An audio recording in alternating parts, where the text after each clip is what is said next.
वर्षावरच्या बैठकीनंतर एकनाथ शिंदेंसोबत जयंत पाटलांचं तासभर खलबत.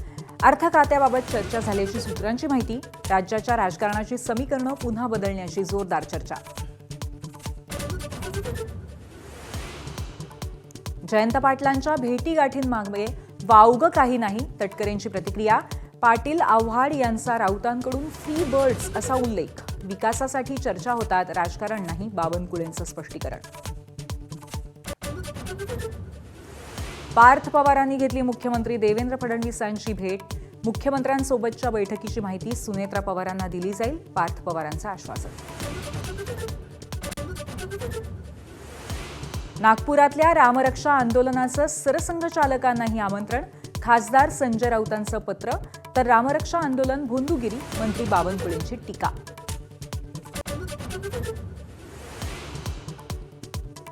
नागपुरातील रामरक्षा आंदोलनात अडथळे आणण्याचा प्रयत्न, संजय राऊतांचा गंभीर आरोप. तर अडथळे आणणं नागपूरची संस्कृती नाही, मदत करायला तयार. भाजप आमदार प्रवीण दटकेंची माझाला प्रतिक्रिया.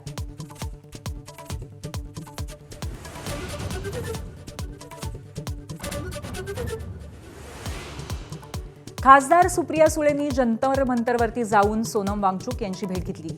भेट घेत 20 तारखेच्या आंदोलनाला दिला पाठिंबा. अखेर दडी मारलेल्या पावसाचं पुनरागमन. रत्नागिरीमध्ये जोरदार पाऊस. सिंधुदुर्गात समुद्रामध्ये उंच उंच लाटा. उल्हासनगर अंबरनाथमध्ये संततधार. विदर्भातही पावसाच्या सरी.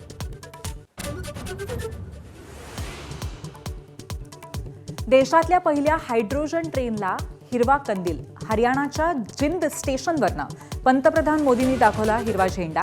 जिंद ते सोनीपत 89 किलोमीटर मार्गावरती ताशी 75 किलोमीटरच्या वेगाने हायड्रोजन ट्रेन धावणार. एबीपी माझा, उघडा डोळे बघा नीट.